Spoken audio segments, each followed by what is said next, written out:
Arcanga, beyond crypto.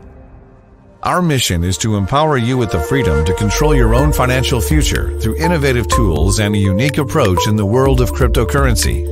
At Kanga, safety and transparency are at the core of everything we do. We prioritize it by implementing strict security measures and protocols to protect your assets and personal information. We also believe in building trust with you through open communication and honest practices.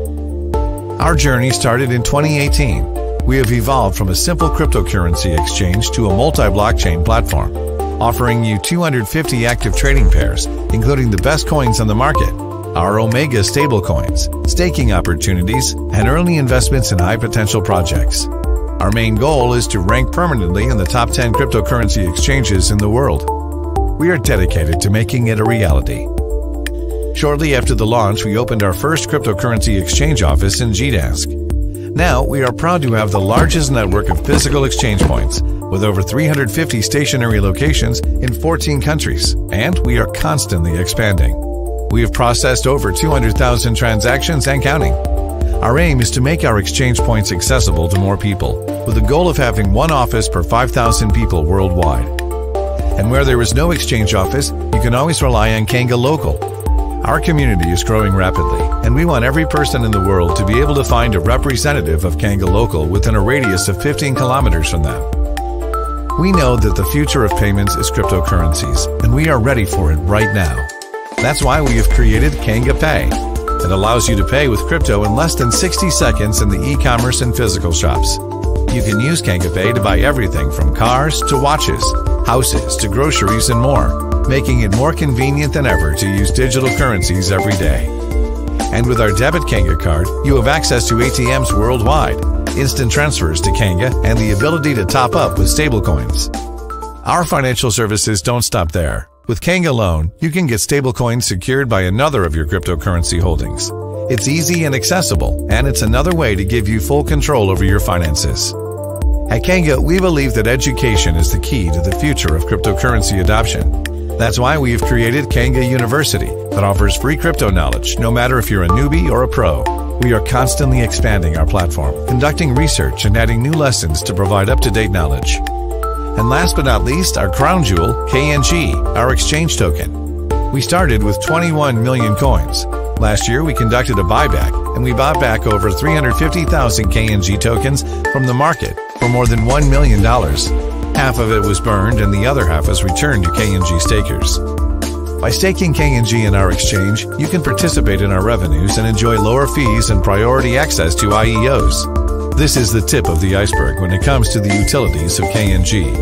Wait until you see what we have prepared. We have achieved a lot, but we want more. Our main goal is to bring cryptocurrencies closer to people, to you. The future of cryptocurrencies is bright. So is Kanga's. Join us on this journey. Let's build this future together.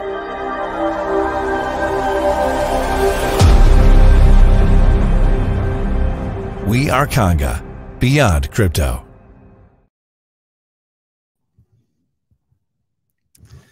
Witam bardzo serdecznie.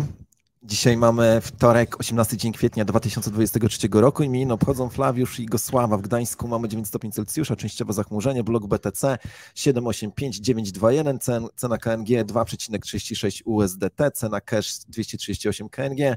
Jeden cash w przeliczeniu na złotówki wyceniany jest na ponad 2300 zł, to oznacza, że Kanga jest warta prawie 60 milionów złotych. To jest kwadrans z Kangą numer 145. Proszę, dajcie znać, jak nas widać, jak nas słychać. Pozdrawiajcie nas stamtąd, skąd nas oglądacie. My was pozdrawiamy. Czołem Łukasz. Cześć Sławku. Łukasz, dlaczego jak jest nam bardzo, bardzo zimno, to powinniśmy stanąć w kącie?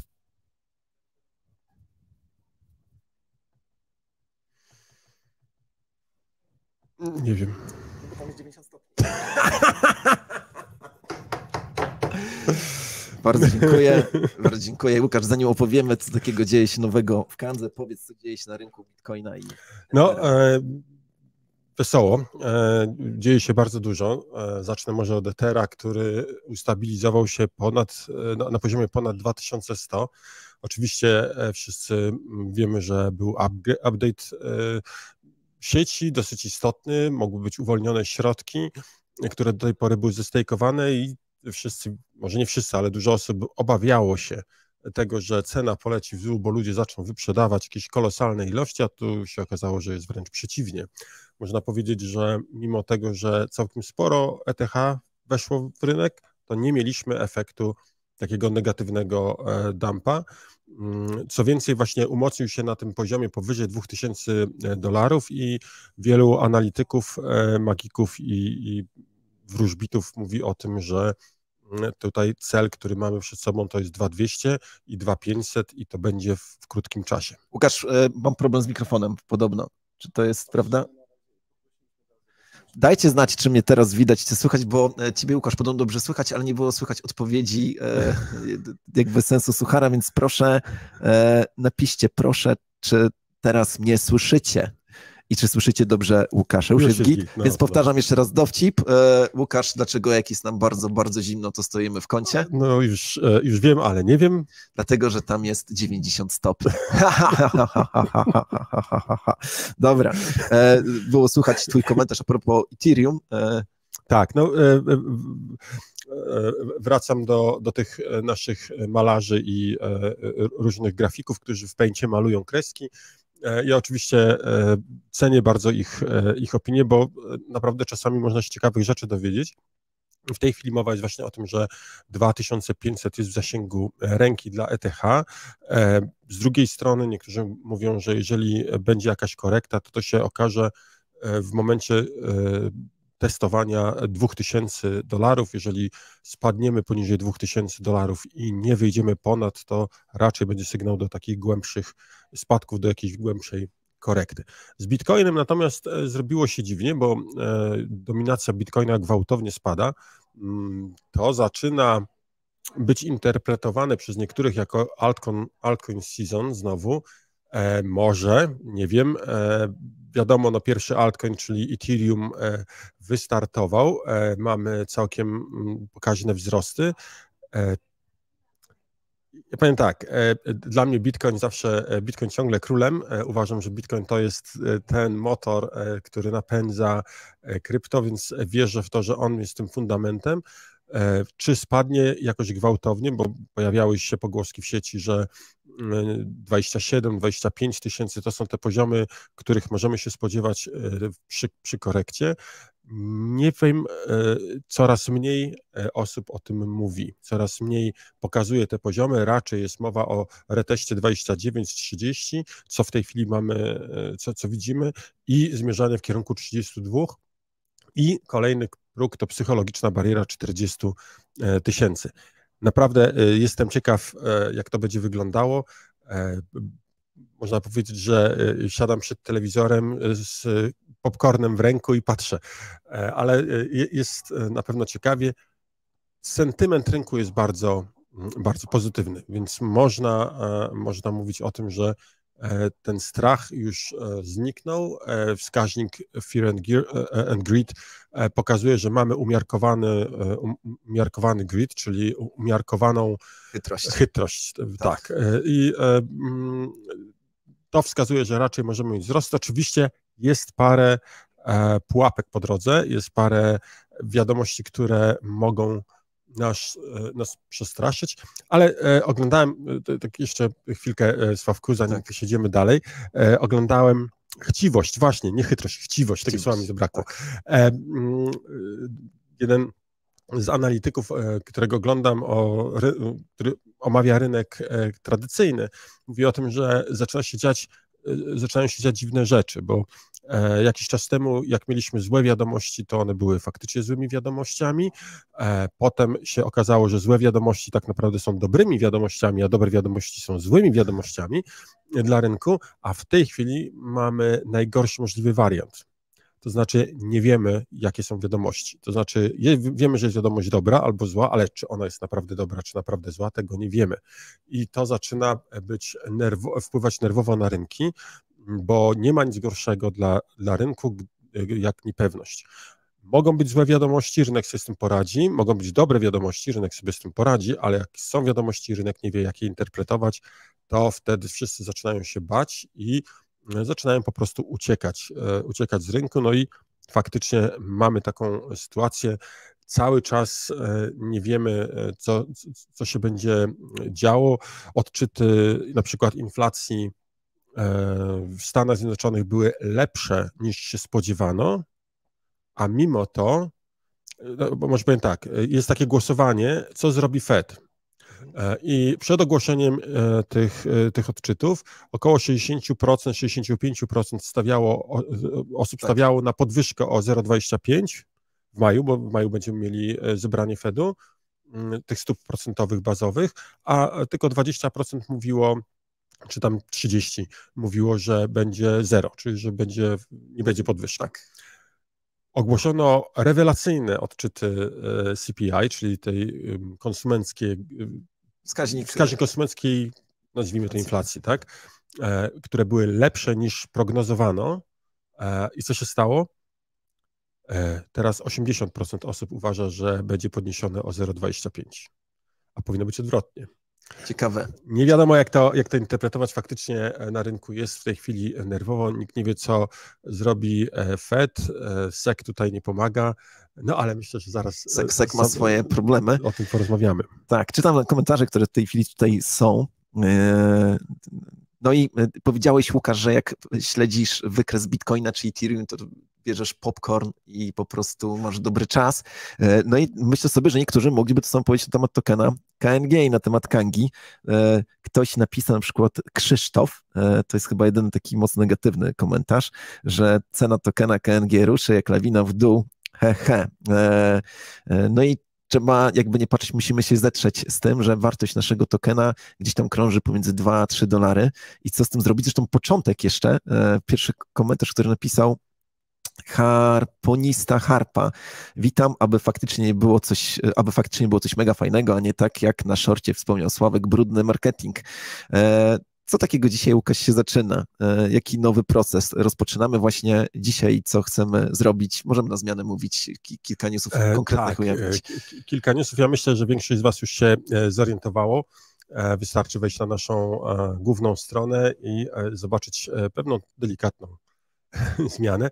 Tak, można powiedzieć, że w talii kart, które chcemy odsłonić, dzisiaj pierwsze z nich, bardzo, bardzo istotne, bardzo widowiskowe. Robimy mały refresh naszego wizerunku. Chcemy stać się bardziej na czasie. 5 lat ponad mieliśmy nasz wizerunek niezmieniony.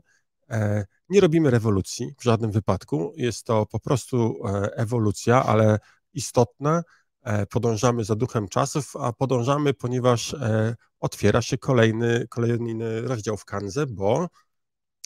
No właśnie, bo Kanga chce realizować te swoje plany, które miała wcześniej. Chcemy pójść o wiele mocniej międzynarodowo niż byliśmy do tej pory, chociaż uważam, że i tak działaliśmy dobrze międzynarodowo. Wymieńmy 2 aspekty. Jeden, no właśnie, napiszcie, jakie języki widzicie w tej chwili na stronie głównej Kangi, jakie nowe języki się pojawiły. To też wskaże kierunek, o którym właściwie mówimy już od dłuższego czasu, ale teraz zamieniamy tę mąkę w chleb, a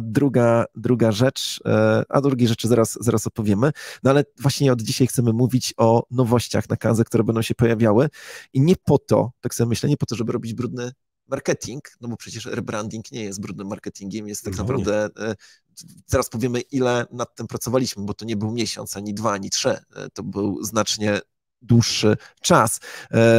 Ale właśnie, ktoś napisał, że Seba napisał o wersji hiszpańskiej, francuskiej i japońskiej, tak? Zaraz zresztą zaprosimy Jacka, żeby też nam powiedział o planach japońskich, no bo lecimy teraz do Japonii, tak. Lecimy, żeby za 2 tygodnie na konferencję całkiem dużą i lecimy, przepraszam Sławku, dokończ, zawierać sojusze i alianse, bardzo lubię to określenie, ponieważ chcemy być istotnym graczem w Japonii. Od razu powiedzmy, z czego to wynika. To nie wynika z tego, że rzuciliśmy, tak jak Dr. Dolittle kiedyś w jednej z bohater książek z mojego dzieciństwa, po prostu zakręcił globusem i wypadło mu gdzieś tam.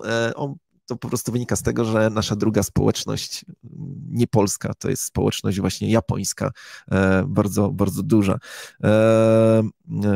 Dobra, patrzę na Ja tylko dodam, że wyjazd do Japonii planowany jest od dłuższego czasu. Jedziemy tam silną ekipą, to jest duża konferencja, ale nie samą konferencją żyjemy. Mamy już poumawianych kilka spotkań, które będą poza konferencją. Wykorzystujemy po prostu ten czas, tam naszą obecność, żeby poznać ludzi, poznać tych, którzy korzystają z Kangi, ale też właśnie, tak jak Sajek powiedział, nawiązać jakieś sojusze, porozmawiać z projektami, które chcą z nami współpracować, które są zainteresowane tym, żeby na przykład być listowanym na Kandze.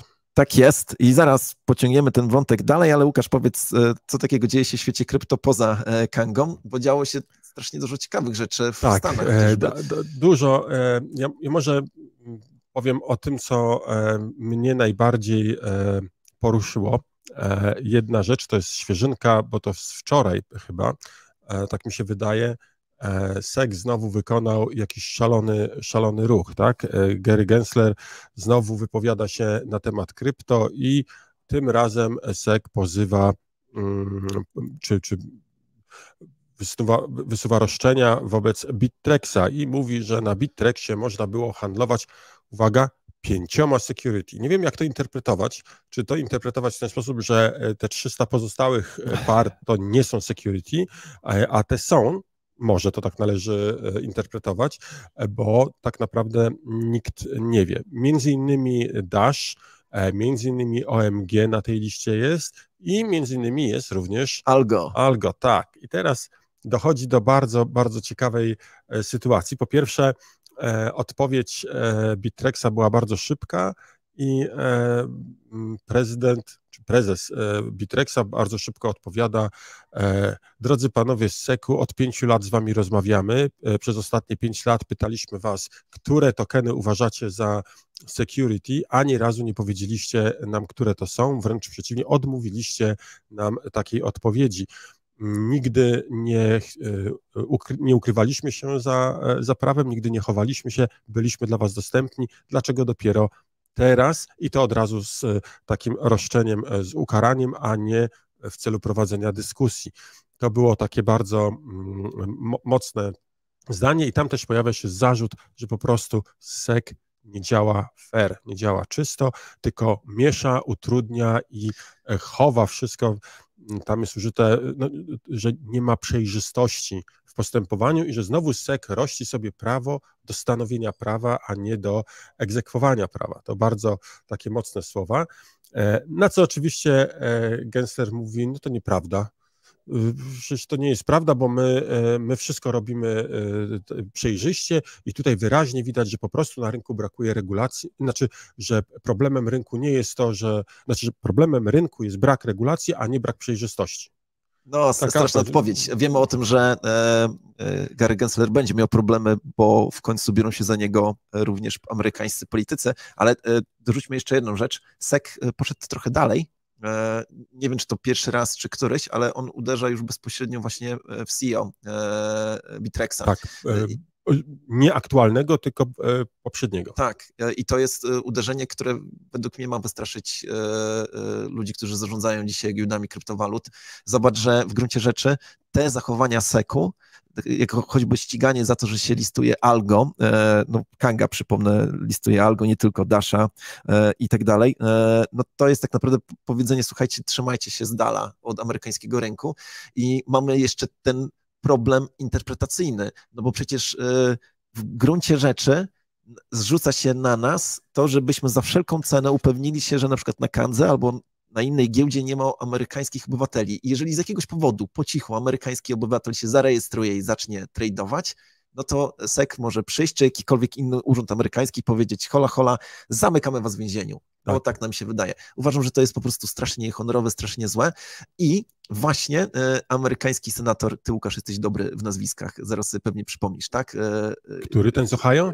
Tak. Niestety nie pamiętam jego nazwiska, ale on to ja wykonał gwałtowny ruch, tak, bardzo ostry. To powiedz jaki ruch, a ja sobie odnajdę jego nazwisko. Senator po prostu rozpoczął proces odwołania prezesa SEC-u, czyli Gary'ego Genslera. Powiedział, że to jest skandal, że SEC postępuje tak, jak postępuje i że wyraźnie widać, że celem SEC-u nie jest wprowadzanie porządku, a właśnie zamieszanie i walka z krypto i z nową technologią. Warren Davidson, to on powiedział i właśnie jakby te słowa, o których ty powiedziałeś i faktycznie chce się wziąć za Genslera. Ciekawy jestem, jak mocny jest Gensler, jak duże ma plecy tak naprawdę. No ale trzeba jasno powiedzieć, to co się dzieje w tej chwili w Stanach jest krzywdą, a ja bym kiedyś się zapytał tych amerykańskich proregulatorów, czy wzięliby chętnie odpowiedzialność za to, że wydrukowali dolary, które były wydane poza Stanami Zjednoczonymi. Czy wzięliby odpowiedzialność za inflację, którą wzbudzili w innych państwach, za dramat wielu rodzin. No, powinni to zrobić. No powinni, no bo po prostu się teraz strasznie denerwuję, ale bardzo mi się podoba to, że rynek krypto tutaj jednak daje radę. Natomiast doszła do mnie jeszcze jedna nowinka i ona jest bardzo zaskakująca i szczerze mówiąc nie wiem, jak ją zinterpretować. Słucham. Oto mówi się, że FTX może powstać jak Feniks z popiołów. Tak, podobało mi się określenie, które gdzieś tam przeczytałem w oficjalnym ogłoszeniu, było napisane: odzyskaliśmy $7,5 miliarda w aktywach. Ja mówię, kurczę, to odzyskali, to tak jakby, nie wiem, zaczęli kopać w ogródku i znaleźli jakieś skarby, ale się okazuje, że to naprawdę jest gotówka i aktywa takie krypto. No i rozważane jest reboot, czy restart FTX-a. Zobaczymy. Ale uzasadnienie jest bardzo ciekawe. Uzasadnienie jest takie, że to może być jedyny sposób, żeby uratować wierzycieli. Ciekaw, co na to FTX, ten SEC powie, przecież tam jest Dash, tam jest Algo. No to jest ciekawe, myślę, że oni sami zakładają na siebie pętlę, natomiast rozwiązanie, o którym czytałem wstępnie, zresztą jedna z giełd kiedyś zastosowała coś podobnego, jest to, że wierzyciele dostaną tokeny. I teraz, no to by było, ja bym się bał na FTX-a nawet takiego nowego wpłacić środki, ale z drugiej strony wszyscy wiedzą o tym, że i regulatorzy, i wszelkie służby i tak dalej będą dbały teraz o to, żeby tam już księgowość była prowadzona. Zresztą przypomnijmy, że nowym prezesem FTX-a, tym komisarzem raczej powinniśmy powiedzieć, jest człowiek, który jest geniuszem procesów upadłościowych. I restrukturyzacji. Tak. I to on teraz powiedział, że to on na samym początku powiedział, że nigdy w życiu nie wziął takiego bajzlu, jak wszedł do FTX-u. Powiedział, że tutaj po prostu żadnej księgowości nie było, nawet nie wiadomo komu co giełda jest winna. A teraz mówię, że to może być sposób uratowania tej giełdy. Gdyby tak się stało, to nie wiem, co o tym mówić, no bo sam nie wiem, co o tym sądzić, ale myślę sobie, że to oznacza, że FTX naprawdę ma duże wsparcie polityczne. Takie wnioski można wyciągnąć. Albo wielu polityków ma tam konta i zamrożone środki. Tak, i musi je odzyskać. Dobra, patrzę na komentarze, Łukasz. A w międzyczasie przypomnę wam wszystkim, jeżeli oglądacie teraz ten program i wydaje wam się on ciekawy, uważacie, że jest interesujący, to polajkujcie, zasubskrybujcie, kliknijcie w dzwoneczek, no i oczywiście dajcie nam znać, co myślicie o tym programie, jakie widzicie, jakie jest wasze zdanie na temat FTX-a, bo tutaj jestem ciekawy, ile z was wpłaciłoby na konto FTX-a swoje środki i rozpoczęło handlować. Ja chyba nie jestem przekonany, no ale zobaczymy, chętnie poczytamy wasze komentarze. Sławku, jeszcze jedna tylko uwaga. Nasz nowy landing page, nasz nowy filmik, tak jak powiedzieliśmy, wskazuje na to, że chcemy uderzać na rynki zagraniczne, tak. Ale czy to jest tylko to, czy w najbliższej przyszłości szykuje się coś jeszcze? No, oczywiście, że szykuje coś jeszcze, zdecydowanie dużo. Czytam komentarze i nawet ludzie, niektórzy są chyba zawiedzeni, no szykują się nowe produkty Kangi, no i też kilka newsów związanych.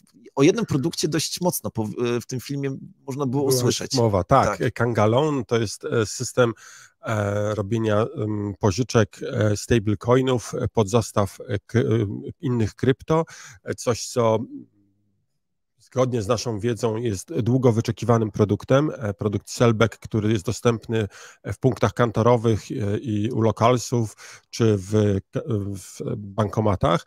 Cieszy się dużym zainteresowaniem, ale widzimy, że potrzeba jeszcze większego rozpropagowania i właśnie Kangalon jest tym czymś, co może być kolejnym strzałem w dziesiątkę. Wiemy, że wielu, nawet z nas, byłoby zainteresowanych tym, żeby nie sprzedawać w tej chwili krypto, nie robić jakichś ruchów takich negatywnych, tylko właśnie zastawić swojego bitcoina, bo przecież on za miesiąc, za rok albo za pół będzie kosztował $1 000 000. Tak niektórzy z nas wierzą. Tak. To jest kwestia oczywiście naszej wiary, my w to wierzymy, natomiast faktycznie nowy produkt na Kandze, który pojawi się niedługo, to jest Kanga Loan, będę mógł dostać pod zastaw, i tutaj oczywiście możemy mówić, że to jest pożyczka, taka nazwa, pod zastaw moich kryptowalut, na razie Bitcoina, Ethereum, będę mógł dostać Omegi i to też jest wzmocnienie naszej pięknej Omegi. Tak? Co więcej, osobami, które będą zarabiały, czy będą mogły korzystać z tej usługi, nie są tylko osoby, które będą pożyczały Omega złotówki pod zastaw krypto, ale to są również te osoby, które mają nadmiar w tej chwili Omega złotówek i chciałyby po prostu zarabiać, zamiast tylko trzymać pasywnie, to żeby mieć jakiś dochód z tego, że te środki są gdzieś wykorzystywane. Także to jest taki produkt dla obu stron. Mam takie przekonanie głębokie, że to jest jeden z produktów, który jest bardzo, bardzo potrzebny. Tak jest. Tutaj padło pytanie, kiedy jakiś nowy launchpad? Chcesz to jakoś skomentować, Łukasz? Powiedziałbym tak, mamy kilka rozmów bardzo interesujących z kilkoma projektami. W tej chwili wiele projektów wstrzymało się ze startowaniem, między innymi z tego powodu, że jest duże zamieszanie na rynku i nikt tak naprawdę nie wie, co się będzie działo. Wszyscy czekają na hossę, jak ruszą konie po betonie, tak? Tak, pędzą konie po betonie. To wtedy będziemy mieli na pewno wysyp projektów. My chcemy być gotowi na ten moment. Kilka koni takich mamy w boksach, ale tak jak powiedziałem, twórcy tych projektów czekają po prostu na lepszy moment, bardziej sprzyjające warunki. Łukasz, powiedz coś o Certicu. Tak, Certic to jest bardzo ciekawy temat. Już jakiś czas temu, ja bym powiedział, że chyba z pół roku temu, zastanawialiśmy się nad zrobieniem takiego audytu naszego kontraktu, tokena KNG, no i wybraliśmy firmę Certic do tego, żeby przeprowadziła ten audyt. Dostaliśmy wyniki audytu jakiś czas temu i analizowaliśmy go, bo tam się znalazły ciekawe informacje, no i po tutaj długich dyskusjach możemy podsumować wyniki audytu. Ten audyt jest oczywiście dostępny publicznie. Myślę, że nasz dział marketingu udostępni wyniki, będzie pokazywał, będzie można sobie przeczytać cały certyfikat Certicu. W skrócie powiem, nie ma żadnych krytycznych błędów. Jest jedna uwaga dotycząca na przykład tego, że użyliśmy starej wersji kompilatora. No tak, oczywiście użyliśmy starej wersji kompilatora, bo wtedy jak kontrakt był deployowany, to była najnowsza wersja kompilatora, więc tego na przykład zmienić się nie da. Jest kilka drobnych uwag wynikających raczej z tego, że zmieniły się niektóre podejście do tego, jak token typu ERC20 może być używany, ale żadnych krytycznych błędów, ani istotnych, ważnych błędów nie ma. Cieszymy się z tego powodu i publikujemy wynik, choć na pewno w jakiejś dalszej przyszłości będziemy planowali jakąś migrację na nowy kontrakt. No musi być jakiś postęp, ale o tym oczywiście będziemy dużo wcześniej informowali. To nie jest nic, co planujemy dzisiaj czy jutro. Okej, myślę sobie, że moglibyśmy zaprosić Jacka, żeby powiedział nam o kilku nowościach w kontekście właśnie Japonii. Jacku, jeżeli tam jesteś, to proszę dołącz do nas. Halo, Gdańsk, pozdrawiam serdecznie. Cześć Jacku, cześć. Gratulacje, bardzo dobry rebranding. Słuchajcie, no Japonia to jest jeden z bardziej interesujących rynków, które się rozwijają. Jest oceniany jako jeden z najbardziej potencjalnych. Ja zresztą dużo ostatnio o tym czytałem i nie jest to prosty rynek. Jest on dobrze zorganizowany, w sensie dobrze uregulowany, natomiast jest spora grupa użytkowników, procentowo do populacji wyjątkowo dużo. Ludzi jest tam zainteresowanych krypto, zwłaszcza w tym przedziale najbardziej interesującym, 18, chyba 35, więc to są wszystko młodzi profesjonaliści, ludzie, którzy są zaznajomieni z technologiami, dlatego dlatego nas interesuje ten rynek. No i mamy niespodziankę taką, żeby się przygotować też do wyjazdu i żeby wprowadzić ten taki japoński klimat, może na jeden dzień nawet taki rebranding zrobić po japońsku z kwiatami kwitnącej wiśni. Będziemy listowali taki token, który nazywa się chyba Jasmine, tak po angielsku bym to przeczytał. Jasmine Coin to jest taki projekt blockchainowy japoński, który jest bardzo mocno zorientowany w kierunku biznesu, w kierunku stworzenia platformy do wykorzystania przez instytucje, sklepy internetowe, e-commerce szeroko pojęty. Jest to jeden z najbardziej popularnych tokenów japońskich i w ogóle w Japonii cieszący się dużą popularnością. Mały projekt, który jest gdzieś tam na 145 miejscu w CoinMarketCapie, ma ponad 73 miliony obrotu dobowego, a nikt o nim nie mówi praktycznie, jest mało znany, także ten token wybraliśmy jako taki pierwszy pełnej gęby japoński, z Japonii pochodzący japoński projekt, który pojawi się na Kandze niedługo, w najbliższych dniach. No tak, będziemy, myślę, coraz bardziej wchodzili w rynki japońskie, będziemy pokazywali nowe projekty. Jacku, bardzo dziękuję Ci za tą informację i myślę, że za tydzień kolejna porcja ciekawych informacji, no i na pewno w najbliższym czasie, jak będziemy w Japonii, to nie omieszkamy zrobić jakiegoś nagrania, na którym będziemy się dzielili wrażeniami, choć muszę powiedzieć, że pewne wrażenia mogą się pojawić już w najbliższy czwartek albo piątek, bo Kanga jest obecna na pewnym bardzo istotnym wydarzeniu w Polsce. Tak jest, będziemy obecni na Banking Forum. Zgodnie z moją wiedzą największa impreza dla bankowców w Polsce. Spotykają się decyzyjne osoby. Kiedy mówię o decyzyjnych osobach z banków, to mam na myśli konkretnie zarządy. Będziemy mieli wystąpienie tam na temat tokenizacji tym razem. W poprzedniej edycji mówiliśmy o kryptowalutach. Jesteśmy jedynym pierwiastkiem kryptowalutowym w tej przestrzeni bankowej. Zawieramy tam również znajomości. Czasami patrzą na nas jak na pariasów, a czasami patrzą na nas jako na rewolucjonistów. 2 dni w Warszawie, hotel Westin, będę ja, Łukasz, będzie część ludzi z Kangi. Jeżeli będziecie gdzieś w okolicy, to wpadnijcie i zamierzamy pokazać się właśnie w tej bankowej przestrzeni z jak najlepszej strony. Chcemy, żeby do nas wszyscy się przyzwyczajali. Tak, ja będę musiał bić się w gajer. Nie lubię tego robić, no ale cóż, skoro takie są wymogi, to będziemy to robili, ale na pewno będziemy prowadzili ciekawe rozmowy i liczę na to, że będziemy mogli też coś przekazać na YouTubie, na wideo na temat naszych wrażeń z tej konferencji, ale tak naprawdę zmierzałem do następnego dnia, do soboty. Tak, w sobotę podpisujemy ważną umowę i prawdopodobnie zrobimy z tego live'a. Umowę, która pokazuje, że Kanga wychodzi poza krypto, beyond crypto. To też jest nasze nowe hasło. Będziemy sponsorować ważną inicjatywę, ale jaką to jeszcze nie mówimy, natomiast myślę sobie, że będzie to bardzo pozytywne zaistnienie Kangi w przestrzeni publicznej, no bo będziemy sponsorami obok spółek Skarbu Państwa, zatem będzie to również ważne wydarzenie. To też jest nowe rozdanie. Łukasz, tutaj się pojawiają 2 pytania, również ciężkie, a przecież chcemy odpowiadać na wszystkie. Jak to jest z CoinMarketCapem i z CoinGecko? Jeżeli chodzi o CoinMarketCap, pojawia się informacja, że nie wszystkie informacje tam są ujawnione. Powiedz, jak tak, to wygląda. Kontakt z CoinMarketCapem jest szalenie utrudniony. Tutaj w ogóle dla mnie niezrozumiała sytuacja, bo jeszcze bym zrozumiał, gdyby mieli po prostu cennik, że trzeba coś zapłacić i wtedy coś zrobią, ale tutaj mamy sytuację taką, że po prostu mam wrażenie, że tam panuje jakiś duży chaos. CoinGecko trochę lepiej zorganizowane, mamy trochę lepsze relacje, a na przykład z CoinPaprika wszystko jest porządnie poukładane i jesteśmy z tego bardzo zadowoleni.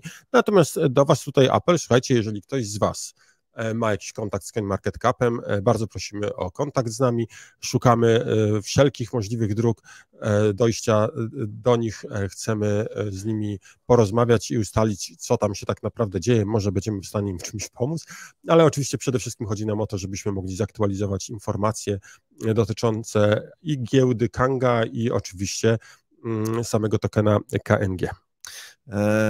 Dobrze. Łukasz, jeżeli chodzi jeszcze o Stany, dzisiaj mamy dużo amerykańskich newsów, właśnie ma jutro chyba trwać dyskusja na temat nowej ustawy a propos stablecoinów.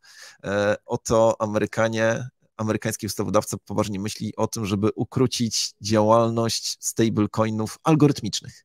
Uwaga, mówi z kolei, że stablecoiny, które działają tak jak Omega, czyli takie, które mają po prostu 1:1 pokrycie w rodzimej walucie, to jest coś, na co ustawodawca jest w stanie się zgodzić, nawet dostrzega w tym jakiś sens, ale algorytmiczne stablecoiny powinny pójść do kosza.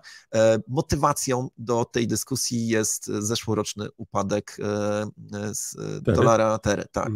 No tak, tutaj faktycznie zdania są cały czas podzielone, czy algorytmiczne stablecoiny, i teraz przypomnę, o co chodzi. Algorytmiczny stablecoin, mówiąc to w bardzo dużym uproszczeniu i prostymi słowami, to jest stablecoin, którego wartość nie ma pokrycia w skarbcu, ale ma de facto pokrycie w jakiejś innej kryptowalucie, która jest dodrukowywana w sytuacji, gdy trzeba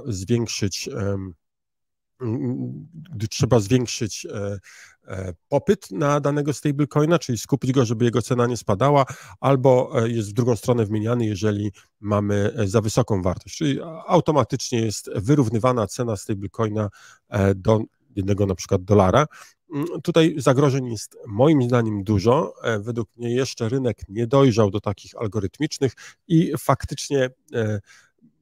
Znaczy, algorytmiczne stablecoiny to jest zabawa w bank z rezerwą cząstkową, tak mi się wydaje. To znaczy, nie zabraniałbym tego, bo jestem wolnorynkowcem, ale no przecież co by było, gdybyśmy teraz wypuścili Kanga złotówkę, tak, która byłaby zabezpieczona tokenem KNG? No, czyli krótko mówiąc, jeżeli Kanga złotówka by miała mieć wartość poniżej złotówki, to my powinniśmy wypuszczać na rynek nowe tokeny KNG, co by oznaczało, że token KNG musiałby mieć nielimitowaną ilość, a przypomnę, przecież ma 21 milionów, to jest całkowita suma, tak, ilość wszystkich tokenów KNG i to się nie zmieni, więc jeżeli cena naszego stablecoina by spadała poniżej złotówki, to my powinniśmy dodrukowywać token KNG, tak, sprzedawać go na rynku i za uzyskane pieniądze skupować token ten stablecoinowy. No i tutaj oczywiście rodzi się pytanie, co w przypadku, gdy ktoś w sposób celowy i zmasowany atakuje rynek, dąży do tego, żeby obniżyć wartość tokena KNG, no bo wypuszczając duże ilości tokena KNG musimy cenę dumpować. Według mnie to naprawdę nie zadziała, chyba że proporcje rynków są bardzo rozbieżne, to znaczy tokena tego stablecoinowego powinno być o kilka rzędów wielkości mniej, wartość tego powinna być mniejsza niż wartość całego rynku tokena KNG, bo inaczej faktycznie proste ruchy na stablecoinie mogą zachwiać tym bazowym tokenem. Nie jestem wielkim fanem, ale nie mówię, że to nie jest niemożliwe. Myślę, że raczej czekamy na jakiś dobry pomysł, jak to wszystko zorganizować. Dobra, kilka innych ciężkich pytań. Łukasz, zacznijmy od prostego, ważne pytanie. Wasz support nie zna odpowiedzi na pytanie, na jakich walletach zewnętrznych będą widoczne Omega złotówki. Ja mam na adresie ETH. Przepraszam, możesz powtórzyć, bo tutaj nam się głośno zrobiło Dobra, w sali, ale powtórz pytanie, przepraszam. Ważne pytanie, wasz support nie zna odpowiedzi na to pytanie, na jakich walletach zewnętrznych będą widoczne Omega złotówki, jak mam na adresie ETH. No, jest takie przekonanie, nie wiem skąd ono się bierze, że Omega złotówki nie możesz wypłacić.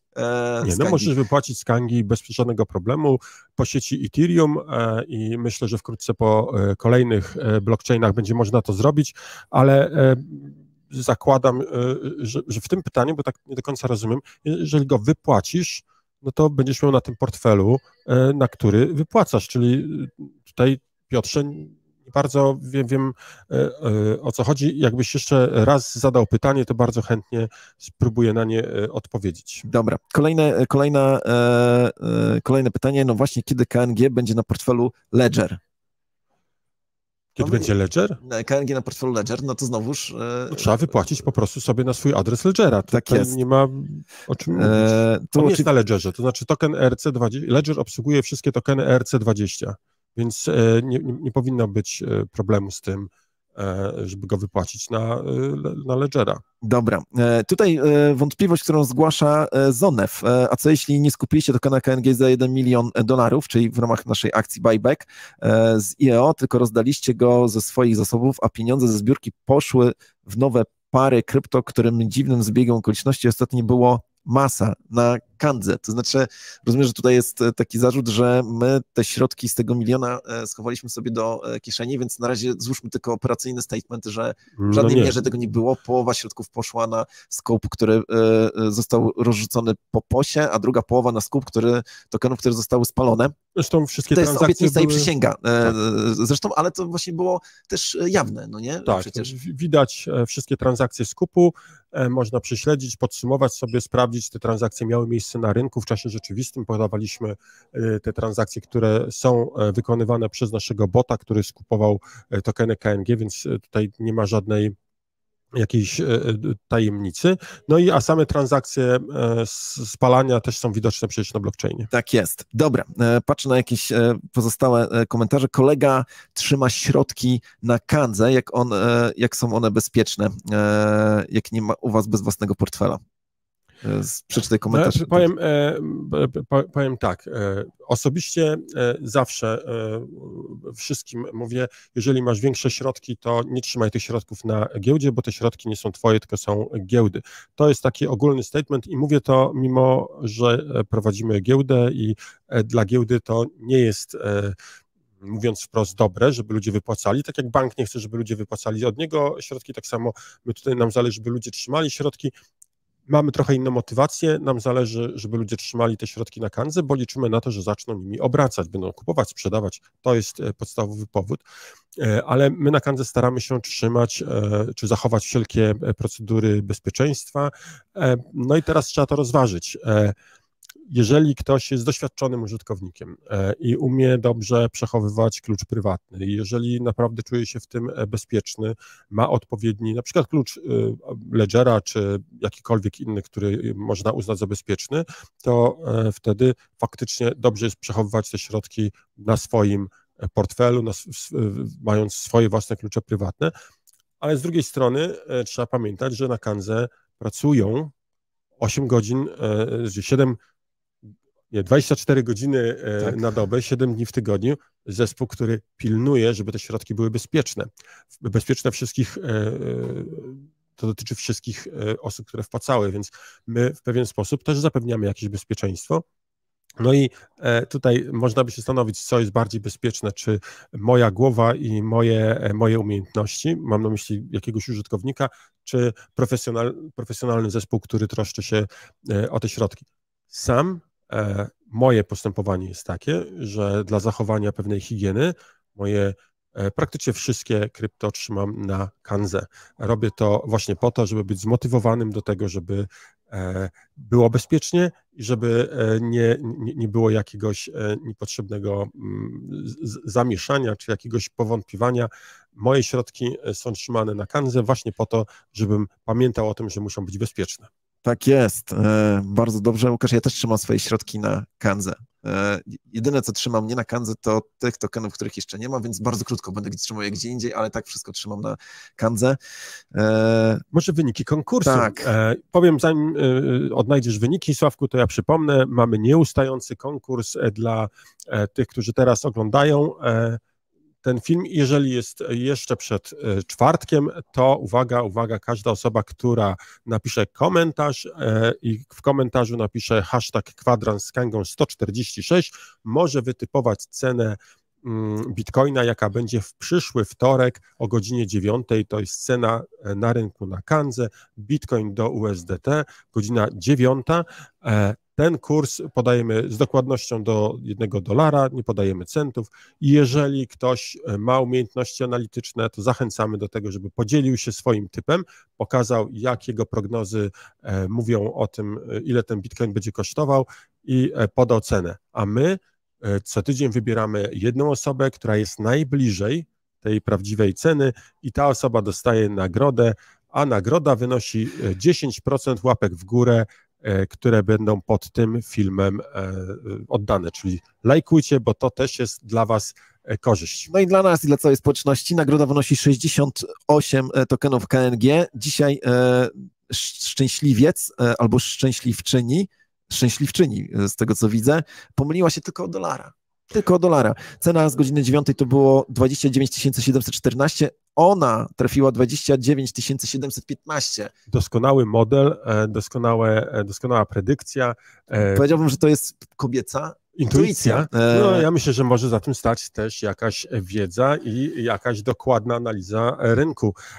To jest naprawdę, jak patrzę na tych analityków, tych od analizy technicznej, to widzę, że bardzo często tam, żeby prowadzić tę analizę, trzeba mieć głęboką wiedzę i faktycznie mieć też wyczucie, więc bardzo możliwe, że to jest połączenie wiedzy i umiejętności oraz kobiecej intuicji. Tak jest, a zwyciężczynią jest Anka Kadet. Anka Kadet, moja droga, zgłoś się do naszego customer service, żeby odebrać tę nagrodę.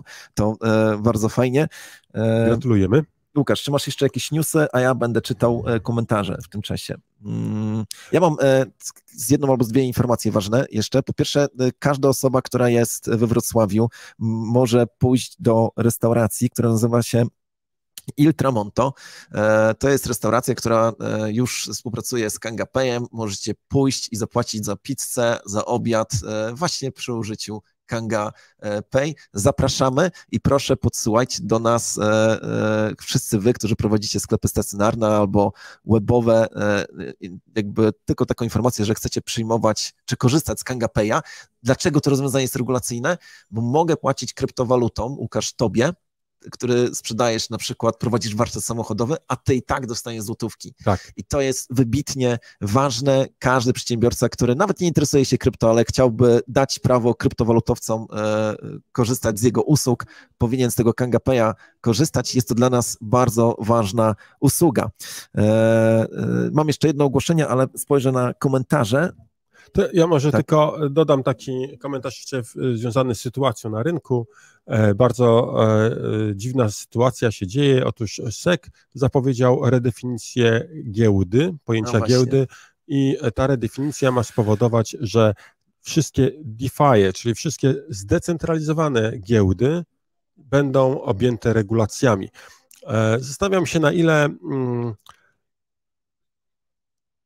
poczytalni, użyję tego słowa, są ci urzędnicy, bo mam wrażenie, że im tam brakuje pewnej wiedzy, która by stała za tymi ich decyzjami, no bo rozumiem, że można pozwać kogoś, kto opracował interfejs webowy do współpracy z kontraktem, do interakcji z kontraktem giełdowym, w giełdy takiej zdecentralizowanej, a o tyle pozywanie samego kontraktu wydaje mi się mało realne. Oczywiście są giełdy zdecentralizowane, które nie są tak naprawdę zdecentralizowane, tylko są zarządzane przez jakąś jedną instytucję, natomiast wyobrażam sobie to, że może być sytuacja taka, że będzie prawdziwie zdecentralizowany kontrakt, a są takie kontrakty giełdowe, które nie są przez nikogo zarządzane, albo są zarządzane przez zdecentralizowane, autonomiczne organizacje i wtedy nie bardzo wiadomo, kogo pozwać. Tutaj myślę, że faktycznie nie tylko legislacja, ale też i wiedza nie nadąża, wiedza urzędnicza nie nadąża za rzeczywistością. Nie wiem, tak naprawdę przecież DEX-y odbierają ten kluczowy argument regulatorom, no bo na DEX-ie środki są bezpieczne. Oczywiście one są niebezpieczne, bo mogę stracić swój klucz prywatny, czy ktoś może mi go zabrać. No nie? Albo może być jakiś błąd w kontrakcie. Albo może być błąd w kontrakcie i na pewno ten urzędnik chciałby powołać specjalny urząd, który będzie akceptował kontrakty, ale... O nie, bo wtedy będą brali na siebie odpowiedzialność. Oni będą tylko mieli taki urząd, który będzie monitorował włamy i jak będzie gdzieś wykrycie jakiegoś błędu, to będzie karał kogoś. Tak jest. Natomiast faktycznie, tak jak powiedziałeś, to wynika z niezrozumienia i raczej chodzi o to, żeby rynek kryptowalut tutaj szturchnąć, a nie o nic innego. Czytam jeszcze komentarze, Łukasz. Przeczytam te najpoważniejsze. Jerzy się pyta, czy to prawda, że Kanga nie może wypłacać środków mimo zapewnień, iż giełda nie wymaga KEC. Z tego, ja może odpowiem, że jako Kanga wymagamy KEC przy każdej wpłacie i wypłacie fiatów. I to choćbyśmy byli najbardziej przeciwni takiemu rozwiązaniu, no to ustawodawca tego od nas wymaga i dysponuje mieczem w postaci różnych urzędów i wymaga tego od nas. Natomiast jeżeli nie ufasz Kandze, nie ufasz temu, że my na przykład dobrze przechowujemy twoje informacje na temat twoich danych albo, nie wiem, na temat źródła pochodzenia twoich środków, no to właśnie po to możesz pójść do Localsa albo do kantoru i im zaufać. Tutaj ustawa na to zezwala, żeby po prostu u nich się wyspowiadać z tego, skąd mamy środki, kim jesteśmy. Zresztą ustawa jest również w tym względzie istotnie bardziej liberalna, a wpłacać i wypłacać krypto na Kangę możemy, tak, swobodnie. I to każdy rodzaj krypto jest wpłacany i wypłacany. Nie wiem, czy nie słyszałem o tym, żeby jakieś wypłaty w tej chwili zostały wstrzymane. Czasami zdarzają się jakieś przerwy techniczne związane z jakimiś aktualizacjami, ale to są przerwy, które trwają raczej kilka minut, a nie na stałe. Więc zakładam, że w tej chwili można bez problemów wypłacać zarówno po sieci Ethereum, jak i po wszystkich pozostałych sieciach, które obsługujemy, a jest ich już trochę, bo tak jak słyszeliście może w tym filmiku na początku, ponad 250 par mamy blockchainów, ja już nawet nie potrafię zliczyć, a punktów kantorowych, ja zwykłem mówić, że jest 400 punktów takich, może nie kantorowych, tylko punktów, gdzie mogę wymienić krypto na gotówkę albo cash na krypto. Tych punktów jest już w tej chwili prawie 1000. Łącznie zarówno Locals, jak i Kanga Kantor, a jakbyśmy dołożyli do tego jeszcze każdy bankomat, w którym mogę dokonać wypłaty gotówki poprzez naszą usługę bankomatową, to bym powiedział, że tych punktów jest kilka tysięcy. No tyle, ile bankomatów w Polsce. Kilkanaście chyba. Tak naprawdę. Dobra. Czym się różni Locals od kantoru? Zapraszam na naszą stronę, bo jest tam opisane bardzo dobrze. Localsem może zostać każdy człowiek na świecie, od razu powiem. Każdy, ty też możesz zostać. Jest to legalne, a kantor to jest ktoś, kto świadczy usługi wymiany kryptowalut na gotówkę i gotówki na kryptowaluty zgodnie z tą ustawą o przeciwdziałaniu praniu brudnych pieniędzy. Czy planujemy odświeżyć apkę mobilną? Pyta Domimik. Tak, oczywiście, tutaj będzie nawet większa rewolucja. Już o tym mówiliśmy, ale powtarzam, niedługo pojawi się nowa aplikacja Kanga Exchange. To będzie funkcjonalnie zbliżona do tego, co w tej chwili nazywamy Kanga Wallet, czyli to będzie pełna funkcjonalność giełdowa, możliwość grania na rynkach, możliwość wpłacania, wypłacania, płacenia, wymiany, wszystko. Pełna funkcjonalność, ale dodatkowo pojawi się aplikacja Kanga Wallet w nowej odsłonie, która będzie skupiona raczej na zarządzaniu środkami na portfelu i nie będzie tam funkcjonalności giełdowych. Wynika to po prostu z pewnych ograniczeń, głównie w sklepie Apple'a, który wprowadza ograniczenia na aplikacje związane z giełdami kryptowalut. Jeżeli ograniczymy tą funkcjonalność do portfela, do możliwości płacenia przy pomocy Kanga Pay czy przeprowadzania operacji kantorowych, to będziemy mieli znacznie szerszy zasięg tej aplikacji, a tak jak sami już słyszeliście, jednym z naszych nowych kierunków jest po prostu uderzenie międzynarodowe i ekspansja na cały świat. To jest to wyzwanie, które sobie postawiliśmy na najbliższy czas. Mikołaj pyta się, czy można prowadzić wpłatę na Omega, czyli zakup Omega złotówki za pomocą Blika. Mikołaj, jeżeli korzystasz z Zena, z naszego partnera, z którym wydaliśmy kartę Kangi, no to bezpośrednio od nich możesz wpłacić, znaczy najpierw Blikiem wpłacasz środki na Zen, i później jednym kliknięciem przelewasz na Kangę. Tak to działa. Jest to rozwiązanie, które będziemy bardziej opisywać, ale w tej chwili jest to możliwe. I jeszcze jedno pytanie, jaki jest limit transakcji z Localsem? No, Locals nie prowadzi działalności gospodarczej, tak? Locals robi tą transakcję we własnym imieniu, bo traduje za gotówkę, więc tutaj nie ma limitu, sky is the limit i to jest, myślę, najlepsza odpowiedź. Super sprawa z nową apką. Dobra. Zostało nam... Tak. 5 minut nam zostało. Tak. Ja tutaj chciałem mały, może nie apel, ale takie oświadczenie złożyć, statement. Chciałem podziękować całemu zespołowi naszemu marketingowemu. Słuchajcie, kawał dobrej roboty, 4 miesiące. 4 miesiące pracy, czy ponad nawet. Ile czasu trwało rebranding? Same projektowanie nowego loga to był rok. Wzięliśmy zewnętrzną agencję do tego, która nam w tym pomogła. Dodam, że profesjonalną powiedzieć, agencję. że pomogła nam agencja Brand Life, tutaj nie mamy żadnych tych i to jest ta agencja, czy ludzie, którzy tam stoją, to są ci, którzy zaprojektowali największe loga tutaj w biznesach, w sieci finansów i nie tylko, możecie to sprawdzić. Byliśmy i do końca życia będziemy zakochani w naszym pierwszym logo, które powstało w lutym 2018 roku. Powstało bardzo szybko. Gosiu, dziękujemy. Tak, Małgorzata nam je przygotowała, Małgorzata jest z nami cały czas, ale teraz odświeżyliśmy to logo i chociaż być może nie każdy widzi to, co my widzimy, no to jest one najwyższej klasy, najwyższej jakości. Zaznaczam, że to nie tylko logo, ale będziemy mieli bardzo fajne, nowe gadżety. Zachęcamy Was wszystkich do tego, żebyście patrzyli na stronę.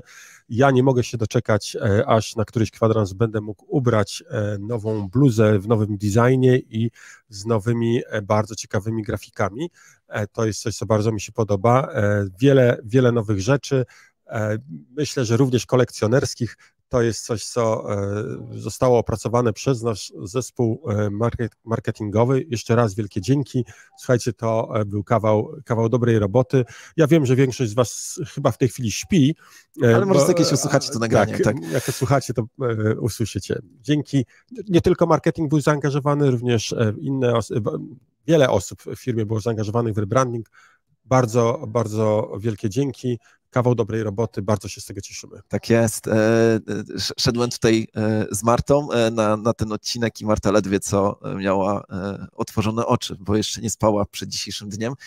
Chciałem powiedzieć, że dzisiaj o 16 na jednym z bardzo popularnych kanałów 7 metrów pod ziemią będzie wywiad a propos kryptowalut. Będzie występował ktoś z Kangi. Oglądajcie. Oglądajcie. Myślę, że będzie bardzo ciekawe.